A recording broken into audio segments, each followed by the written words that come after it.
Bonjour à tous, bienvenue dans notre webinaire de présentation de cette offre de migration de Data Lake sur AWS. Et nous allons vous présenter tous les bénéfices qu'il y a à migrer vos données et vos traitements sur AWS pour libérer vos données, ce qui permettra d'innover par un retour sur investissement quasiment immédiat. Je vais vous présenter rapidement l'agenda de ce webinaire.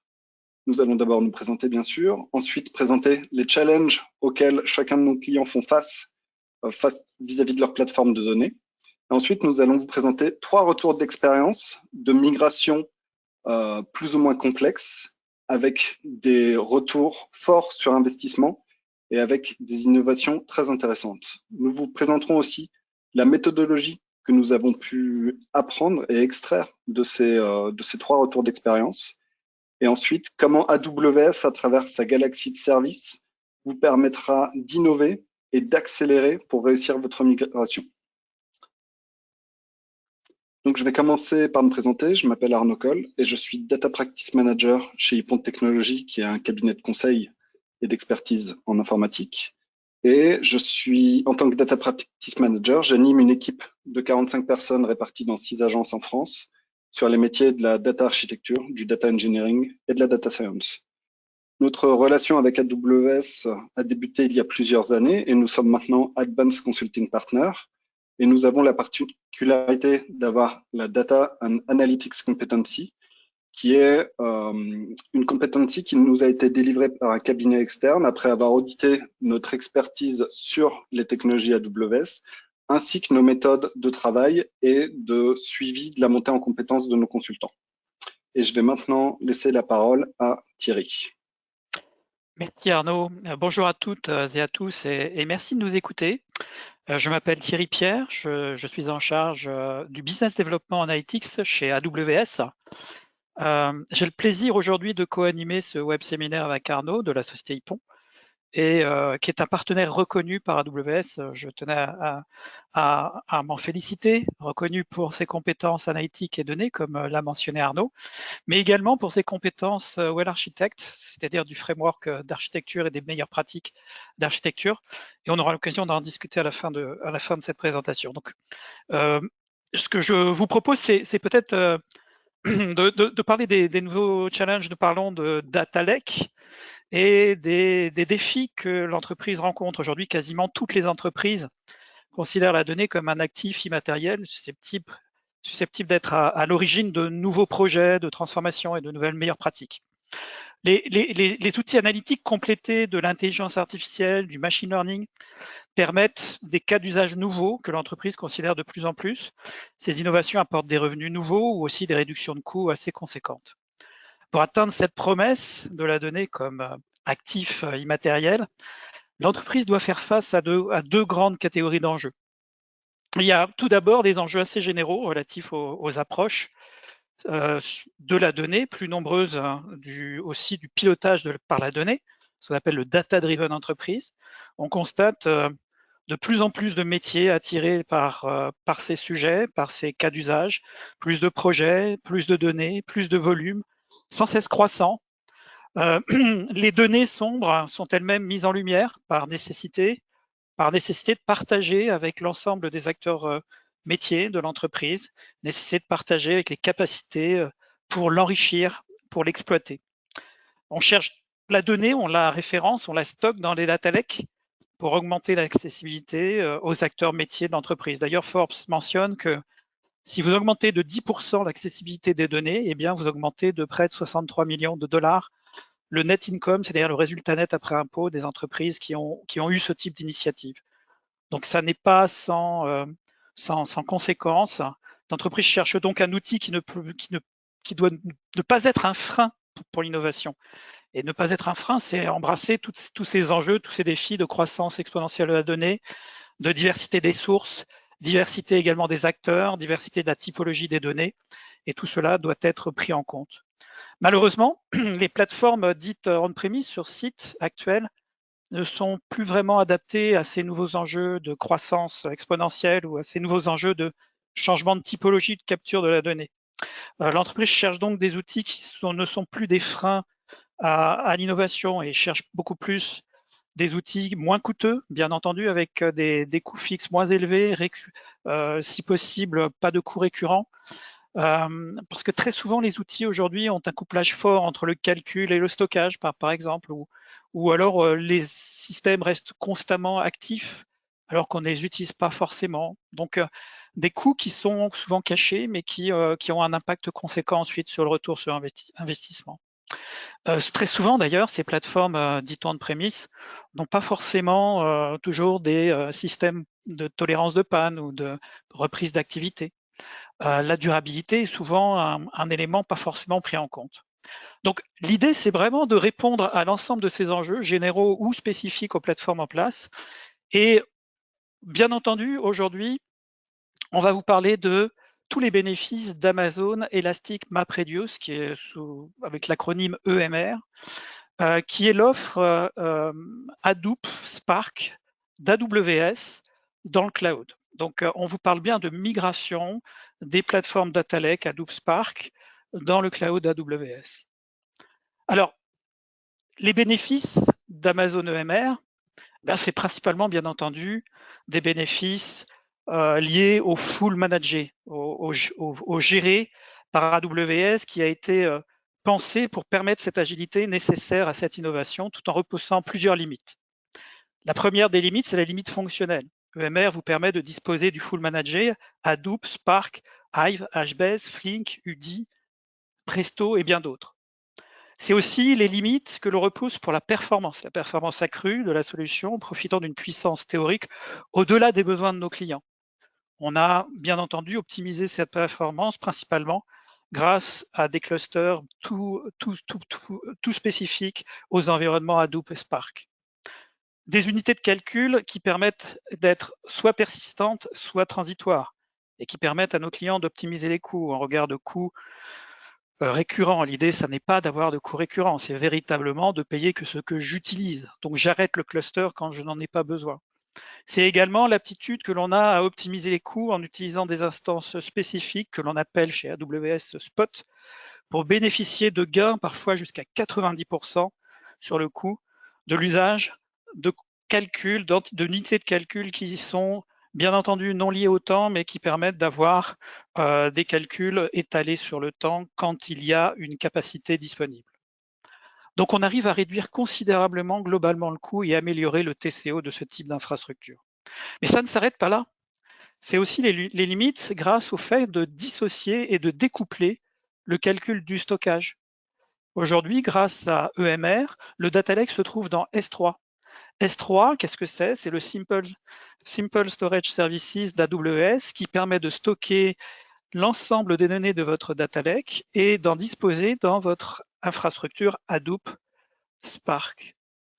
On dispose, bien entendu, de tout ce qui est disaster recovery, plan de reprise d'activité et bien entendu une durabilité hors norme. Nous sommes uniques sur le marché avec cette durabilité au 99,9999% de durabilité qui est unique sur le marché. Eh bien, vous en disposez en migrant sur le cloud et vous en disposez dans votre data lake pour stocker vos informations. Ce découplage permet à plusieurs clusters également de partager le même data lake. Et donc, vous arrivez à multiplier vos unités de calcul sans pour autant avoir un cloisonnement sur vos données et sur vos datasets. Zen, on a aujourd'hui différentes réponses et aujourd'hui, le coût, le TCO est reconnu par nos analystes. Et les analystes aujourd'hui disent, et entre autres l'étude IDC de novembre 2018 qui dit que déployer Hadoop Spark via Amazon EMR fournit une réduction de 57% d'un coût comparativement à une solution on-premise. Vous aurez accès à cette étude, on vous donnera le lien sur l'étude IDC que je vous conseille de lire, qui est extrêmement intéressante. Alors, Amazon EMR est au centre également de l'ensemble des services analytiques d'AWS. Je vous ai parlé, bien entendu, de l'intégration de EMR avec S3, puisque le data lake est dans S3, mais c'est également l'interaction avec le catalogue des transactions, catalogue Glue, c'est également des interactions avec l'ensemble des outils de machine learning, d'intelligence artificielle, c'est également l'interaction avec l'ensemble des services qui permettent de concevoir des structures analytiques correspondant aux besoins de l'ensemble de nos clients. Donc, ça n'est pas une simple solution isolée, c'est véritablement une solution qui s'intègre dans un paysage de services qui vont de bout en bout et qui permettent d'aller capturer l'information de différents types, des informations de type IoT, streaming, ou alors des informations plutôt statiques, batch, d'aller les chercher dans de la base de données, d'aller chercher dans le data lake, de calculer pour simplement enrichir directement dans le data lake ou calculer pour tout simplement enrichir à travers des algorithmes d'intelligence artificielle et de machine learning. Donc EMR, c'est bien plus qu'un simple data lake, c'est bien plus qu'une infrastructure Hadoop dans le cloud, c'est tout un univers de services et un univers intégré. Voilà, maintenant, on va vous parler de 3 exemples et je vais rendre la main à Arnaud qui va vous parler de 3 retours d'expérience, 3 retours d'expérience chez nos clients communs. Arnaud? Merci Thierry. Donc nous allons voir comment nous avons pu utiliser justement tous ces services AWS pour apporter des bénéfices certains à nos clients.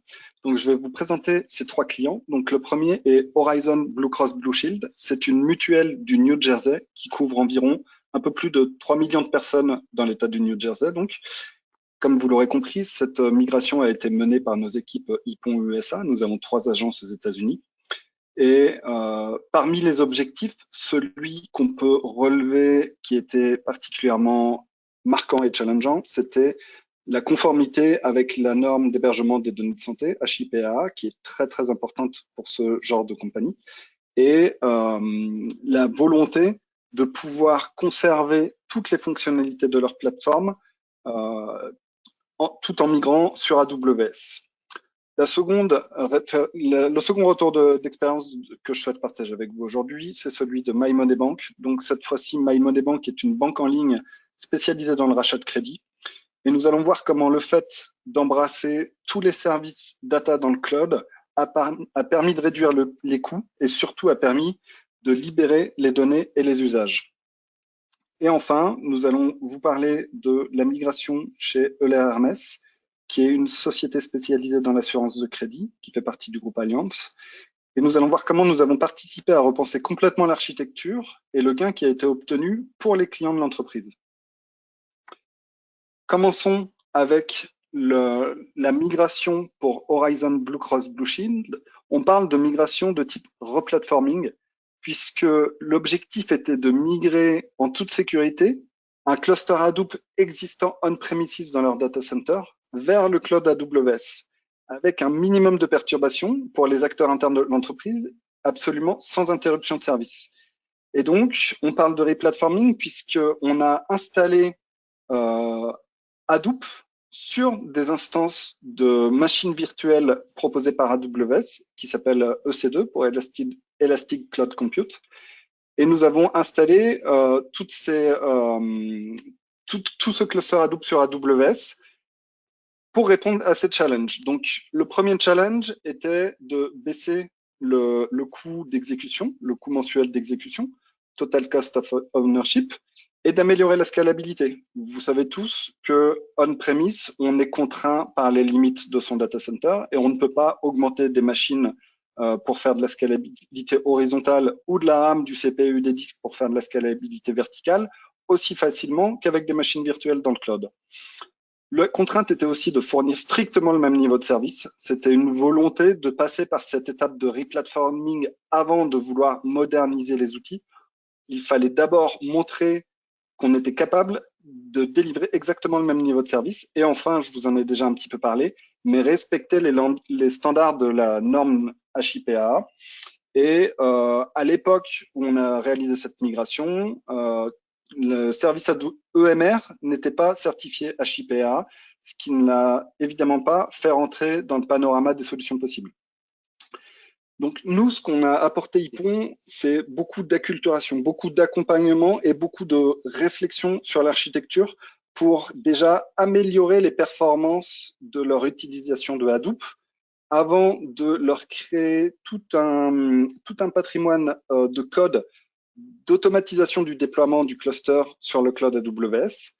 Et cette infrastructure as code, comme on l'appelle, permet de créer très facilement des environnements pour réaliser des tests bout en bout automatisés. Vous avez votre environnement de production, vous voulez démarrer un environnement pour faire des tests de performance, des tests d'intégration, vous pouvez très bien exécuter votre code d'infrastructure pour provisionner cet environnement, réaliser vos tests et ensuite éventuellement le décommissionner. Et les résultats immédiats pour Horizon Blue Cross Blue Shield ont été 30% d'économie sur leur TCO, donc sur leur run, sans interruption de service et pour une plateforme strictement identique avec les mêmes composants Hadoop installés côté AWS que on-premises. Mais un gain non négligeable sont la disponibilité du système et surtout la scalabilité qui est rendue possible par l'utilisation de machines virtuelles dans le cloud. Par exemple, si on a un pic de charge sur un cluster Hadoop qui est utilisé sur AWS, il suffit d'installer une machine ou plusieurs machines EC2. Avec le code d'infrastructure, on va pouvoir déployer les composants nécessaires sur ces machines virtuelles. Et une fois que le pic de charge, par exemple, pour un calcul mensuel est passé, on peut très bien décommissionner ces machines EC2. Donc, cette nouvelle souplesse libère les usages de la plateforme de données. Venons maintenant vers MyMoneyBank. Cette fois, le type de migration était un petit peu différent puisqu'on a souhaité passer d'une suite Hadoop open source vers l'utilisation des services Elastic MapReduce d'Amazon. L'objectif, c'était de pouvoir complètement libérer les usages de la donnée. Pour libérer les usages, on souhaitait que tous les membres de l'entreprise puissent accéder à l'intégralité du patrimoine de données. Donc, il fallait un espace de stockage déjà de taille infinie et il fallait aussi une architecture plus moderne pour réduire le coût de possession et surtout la charge humaine d'administration et d'opération de cette plateforme. Donc, il fallait offrir plus de services que la plateforme existante, qui faisait déjà beaucoup de choses, du streaming, du stockage et de la publication. Donc, il fallait faire pareil et encore mieux. Et il fallait gagner en élasticité pour simplifier toutes les opérations. Et les solutions que nous avons trouvées, c'est de proposer une architecture composée uniquement de services AWS entièrement gérés. C'est ainsi qu'on réduit le nombre d'opérations nécessaires sur une plateforme. Par exemple, nous avons remplacé Kafka par Amazon Managed Kafka Services, MSK. Nous avons remplacé le stockage qui était sur HDFS par du stockage S3 et nous avons remplacé tous les services Hadoop qui étaient installés et gérés à la main par l'utilisation de la suite Elastic MapReduce. Mais en plus de cette migration, nous avons ouvert l'innovation avec de nouveaux usages, comme par exemple l'utilisation des services d'intelligence artificielle et d'entraînement de modèles de machine learning comme Amazon SageMaker, ou encore des outils de visualisation de données comme Amazon QuickSight qui sont capables de se brancher directement justement sur S3 pour aller utiliser les mêmes données que le reste du groupe. Donc les bénéfices en termes d'agilité et d'innovation ont été immédiats. Et le résultat, finalement, a été qu'il n'y avait plus de limite sur l'infrastructure, aucune limite de stockage, puisque c'est la promesse du service Amazon S3, il n'y a pas de limite de stockage, et beaucoup moins de temps passé sur la configuration, puisqu'auparavant, c'était les ops qui configuraient les produits open source. Maintenant, ils utilisent des services entièrement gérés, donc ils n'ont plus, ça demande beaucoup moins de configuration de leur part. Ce qui a permis de réduire l'équipe et de déployer 2 personnes sur de nouveaux sujets. Donc, on a passé l'équipe d'Ops de 3 personnes à une seule personne, en passant également par une réduction des coûts de facteur 5, ce qui est très intéressant et ce qui permet de traiter beaucoup d'autres cas d'usage derrière. Et enfin, nous allons vous présenter la migration la plus ambitieuse des 3, puisque l'objectif était véritablement de moderniser toute l'architecture. Mais il fallait continuer de pouvoir avoir des données extrêmement fraîches puisque c'est grâce à elles qu'on est capable de prendre des décisions. Et le système logiciel qui a été migré était un système extrêmement critique pour l'entreprise, puisque c'est celui qui permet de calculer une note de risque sur les sociétés, puisque, je le rappelle, le RMS fait de l'assurance de crédit. Donc, pour assurer les transactions, on calcule une note de risque sur la société, et c'est ça qui va permettre de proposer différents produits. Donc, les challenges, c'était déjà de pouvoir casser une application monolithique en microservices pour pouvoir justement avoir les leviers les plus fins possibles pour optimiser les coûts et les performances. Mais il fallait aussi être capable de s'adapter en continu au pic d'événements, puisque bien sûr, le métier de l'RMS n'est pas récurrent, il peut avoir des pics d'activité, et il faut être capable de répondre à ces pics de la manière la plus souple possible, tout en évidemment ce qui est toujours très important pour un architecte, c'est de pouvoir assurer à son client qu'on va maîtriser les coûts et même de pouvoir anticiper autant que faire se peut ces coûts. Donc nous, ce que nous avons proposé, c'est de réaliser une architecture intégralement avec des services AWS en utilisant le plus de services serverless possible pour ne pas avoir justement à gérer cette élasticité à la main, pour que les services s'adaptent automatiquement à la charge. Mais nous avons quand même utilisé deux services qu'il faut opérer comme Amazon Elastic MapReduce et Elasticsearch Service. Et la particularité du cluster Elastic MapReduce que nous avons configuré est que c'est un cluster éphémère. En fait, les messages vont aller s'empiler sur une pile de messages, et à partir du moment où on aura une quantité suffisante de messages à traiter, on va démarrer un cluster éphémère justement pour produire les calculs de note de risque. Et une fois que ces calculs auront été produits, le cluster Elastic MapReduce va enregistrer les résultats dans Elasticsearch Service et dans une base de données qui s'appelle DynamoDB, qui est une base de données NoSQL entièrement serverless. Et ensuite, il va s'éteindre. Donc, il va ne consommer de la ressource et il va ne coûter de l'argent qu'au moment où il sera en cours d'exécution. Et ça, c'est toute la souplesse qui est apportée par l'utilisation des services dans le cloud. Et c'est par ce biais-là qu'on va être capable d'optimiser les coûts de manière très importante. Et le résultat,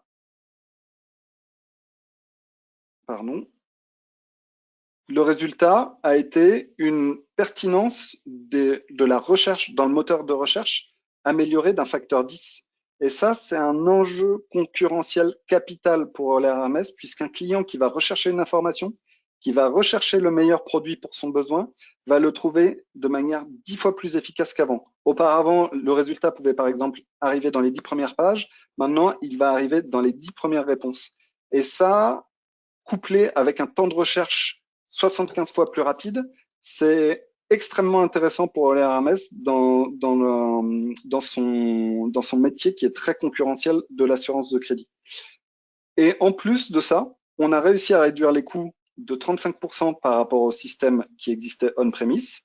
Et enfin, le dernier avantage qui est extrêmement important à nos yeux, c'est que le fait d'avoir découplé cette application monolithique en microservices et d'avoir rendu son architecture complètement élastique et qui répond à la charge en temps réel, fait que maintenant, ELRMS va être capable de commercialiser ce service de calcul de note de risque à des clients externes et de pouvoir justement répondre à la demande en temps réel, de manière automatique, à toutes les requêtes qui pourront être passées par des clients externes. Et ça, c'est vraiment la preuve d'une architecture qui fonctionne bien, qui a été bien découpée, qui a été bien conçue et qui permet d'innover non seulement sur les usages, mais même sur les produits qu'on va pouvoir créer à partir de ces données. Et en termes d'évolution d'architecture, on voit que les 3 migrations qu'on a réalisées sont à 3 niveaux de maturité complètement différents. Avec le replatforming, on a gagné en scalabilité. En repensant complètement l'architecture et en utilisant de nouveaux services à la place des services open source existants, on gagne en élasticité, on gagne en niveau de consommation et on peut utiliser de nouveaux services, comme je les ai cités, Amazon SageMaker pour la partie machine learning ou des services de visualisation de données. Et en réécrivant des pans entiers de l'applicatif, on est capable d'aller utiliser les services serverless proposés par AWS, comme par exemple Lambda, qui sont des fonctions as a service, donc vous fournissez le code et AWS se charge d'exécuter ce code et de mettre les ressources nécessaires derrière cette exécution de code en temps réel. Donc, vous allez pouvoir vraiment exploiter toute la puissance et toute la diversité des solutions proposées par AWS. Et finalement, de toutes ces migrations, et ce ne sont pas les seules que nous avons réalisées, nous avons appris des choses importantes que nous souhaitons vous proposer à travers cette méthodologie. Ce qui nous semble important en premier lieu, c'est de toujours partir des use cases. Ça fait partie de nos convictions chez Ypon. On ne fait aucun choix d'architecture qui ne soit pas justifié par un use case. Donc, on commence avec vous par comprendre votre vision, comprendre votre stratégie, identifier vos use cases à travers des ateliers d'idéation et projeter ces use cases sur une roadmap priorisée.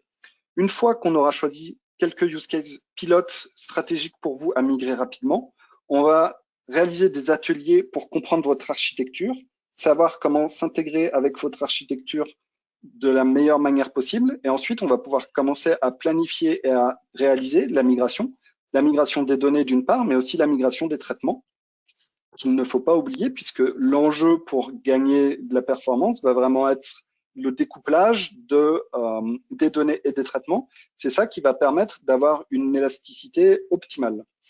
Et si vous avez besoin de mettre en place une synchronisation entre votre on-premises, entre vos data centers, votre système legacy et vos données dans le cloud, et la nouvelle architecture, vous avez tous les composants nécessaires qui sont disponibles dans AWS, comme par exemple AWS Database Migration Service.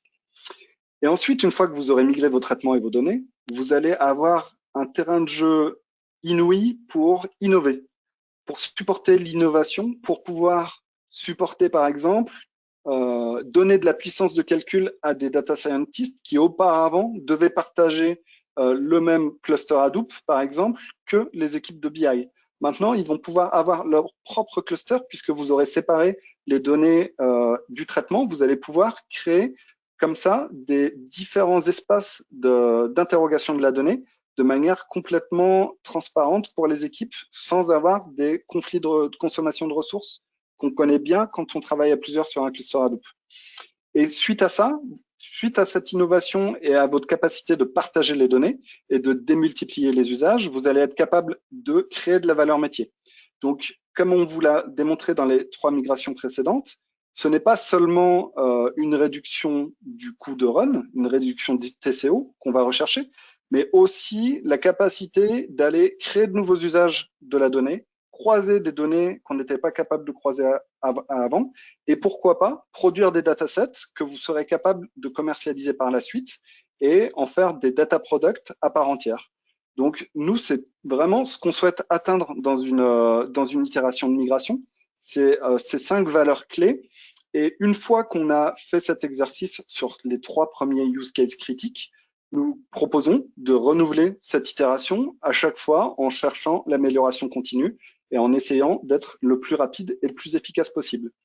Et lors de ces 5 étapes de migration, on va tout le temps garder à l'esprit les 5 piliers du Well Architected Framework qui est édicté par AWS, mais qui fait vraiment partie maintenant des valeurs de Ypon Technologies, comme en premier lieu la sécurité. Pour les données, ce n'est absolument pas une option et la sécurité fait partie de nos valeurs les plus importantes. Et ensuite, évidemment, l'efficacité opérationnelle, la réduction des coûts, la performance. Et je vais laisser maintenant la parole à Thierry pour vous présenter plus dans le détail les 5 piliers du Well Architected Framework. Oui, merci Arnaud pour ces exemples très démonstratifs de ce qu'apporte finalement la migration vers le cloud des infrastructures Hadoop, Spark. Alors, il y a des accélérateurs, effectivement, et Arnaud l'a mentionné, le framework Well Architect d'AWS, qui a été développé par AWS, a été développé pour aider les architectes du cloud à construire une infrastructure sécurisée, comme Arnaud l'a bien dit, performante, bien sûr, résistantes et efficaces pour leurs applications en général ou pour l'ensemble des innovations qu'ils construisent. Basé sur 5 piliers, je crois qu'Arnaud les a mentionnés, l'excellence opérationnelle, bien entendu. Pilier de l'excellence opérationnelle est particulièrement axé sur l'exécution et la supervision des systèmes. La sécurité, la fiabilité et l'efficacité, de l'optimisation des coûts, bien entendu, qui est le 5e pilier. Alors, on a la chance d'avoir Ypon comme partenaire, qui est reconnu sur cette compétence et qui dispense tout son savoir et ses prestations sont de grande qualité. Et en plus, avec la reconnaissance data et analytique, de la compétence data et analytique, ça en fait un partenaire non moins performant et compétent. Autre point important, c'est que AWS développe beaucoup de contenus, des contenus orientés sur les meilleures pratiques. Entre autres, vous pouvez disposer dès aujourd'hui d'un guide de migration qu'on appelle le Amazon EMR Migration Guide, qui est disponible, que vous pouvez lire, qui est un guide qui regroupe l'ensemble de l'expérience acquise par nous et par nos partenaires et que l'on propose à travers ce document. Puis enfin, on propose également des ateliers qu'on appelle les EMR Migration Workshop. C'est un programme qui vous permet, sur une certaine configuration, dans certaines, il faut avoir une certaine éligibilité, qui vous permet de découvrir la migration, découvrir nos meilleures pratiques et découvrir également, on peut ensemble faire un cadrage de votre projet afin de pouvoir avoir un projet, un déploiement avec succès sur le cloud et surtout un maximum de retour sur investissement. Donc des accélérateurs qui sont principalement axés sur nos partenaires, sur de la méthodologie, sur du retour d'expérience et bien entendu des ateliers qui vous sont propres, qui vous sont dédiés pour pouvoir cadrer vos différents projets. Arnaud, tu auras le mot de la fin. Oui, merci Thierry. Et je vais conclure en réinsistant sur ce point clé pour nous. Quand vous envisagez une migration, il faut garder à l'esprit que votre objectif premier doit être de favoriser l'innovation et l'agilité. Donc finalement, avec un retour sur investissement qui, je vous le garantis, va être très rapide, vous allez pouvoir financer et surtout avec une agilité plus forte de votre plateforme, vous allez pouvoir financer et rendre possible l'innovation. Et pour nous, c'est extrêmement important puisque nous, ce qu'on cherche à faire dans nos métiers de data architecte, data engineer, data scientist, c'est vraiment de créer de la valeur à partir des données. Ce n'est pas seulement de manipuler des composants d'architecture, c'est de pouvoir ouvrir de nouvelles opportunités pour expérimenter et pouvoir libérer les usages de la donnée. Donc, si vous avez un projet de migration, on pense que au sortir du confinement, vous avez pu rencontrer des problématiques d'accès à vos infrastructures. Donc, on imagine qu'il va y avoir dans les prochains mois beaucoup d'initiatives de migration, puisque le cloud est vraiment le terrain de jeu idéal pour expérimenter avec ces données et pour libérer les usages. Donc, si vous avez un tel projet de migration, vous pouvez vous connecter au lien qui apparaît ici pour répondre à un questionnaire et tester votre potentiel de migration. Et ensuite, nous pourrons discuter ensemble sur une étape d'une demi-heure pour évaluer si les prérequis sont réunis chez vous pour entreprendre une telle migration. Et si tel est le cas, nous pourrons aller encore plus loin et co-animer avec AWS un atelier de migration de Data Lake pour vous montrer quelles seront réellement les étapes et la démarche de votre migration. Et je vais laisser Thierry vous présenter quelques références qui vous permettront de vous documenter sur la question. Alors, n'hésitez pas à aller un peu plus loin. Et pour aller plus loin, on vous propose différents contenus que j'aimerais détailler ici. Tout d'abord, l'étude IDC. Comme je vous l'ai mentionné au début, l'étude IDC vous montre différents aspects de la migration des environnements Hadoop Spark sur Amazon EMR dans le cloud. Elle est disponible, elle est publique, donc n'hésitez pas à la lire, elle est très intéressante, particulièrement sur le retour sur investissement. Autre point important, vous pouvez directement aller sur la page service du service EMR. Vous pouvez même jouer avec l'outil si vous le souhaitez. Il est disponible. Vous avez ensuite toute une approche qui est expliqué, toute l'approche de la migration qui est expliquée dans le Self-Service EMR Migration Guide que je vous ai mentionné tout à l'heure. Et puis, vous pouvez aussi directement sur les liens qui sont en dessous, vous enregistrer pour nous solliciter sur un workshop EMR Migration en complément de, bien entendu, de ce que vous a présenté Arnaud. Et puis aller un peu plus loin également sur l'ensemble de l'offre analytique d'AWS et vous avez ici les liens. Donc l'idée c'est aller, si vous souhaitez également nous contacter, Arnaud, l'ensemble des équipes d'IPON, mais également l'ensemble des équipes d'AWS, nous sommes là pour vous, pour répondre à vos questions et nous restons à votre entière écoute et disponibilité. Merci de nous avoir écoutés. Merci Arnaud et à bientôt. Merci à tous.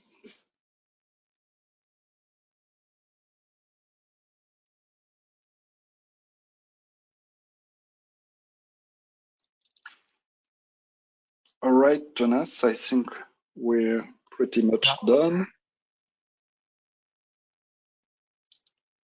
Okay, that's super. Yeah. I don't think there will be any like major edits for the video or the recording, but yeah, I will share this with all of you on Tuesday. But of course, I aim to deliver the recording on Monday. So hopefully. Can you hear me? Yep. Yep. Yes, sorry. Yeah, I think there is just at some point at the end, Thierry said hello because Arnaud wasn't answering. Yeah, So, I was on mute, sorry. So it was just before the slide number 13. Yeah, Actually, I have so that. you have maybe 5 seconds to cut. Yep, that happened somewhere. Sorry, that happened somewhere around the minute 36. So I have that on my notes as well. So I will make edits and yeah. Otherwise, okay. all good. Okay, yeah. And also, I think, Arnaud, you talked about the confinement. I think that's okay, but this is a webinar on demand that we will use through the year. So I don't know, you know, it will be published, I think, in end of May. Do you want me to review the conclusion? So maybe we should review just the end so we can use it, you know what I mean? Yeah, no problem. Yeah. Maybe we can just review the end if that's fine with you, Jonas. Yep. Okay. And so maybe we don't have to cut the halo. Yeah, from this one. Yeah.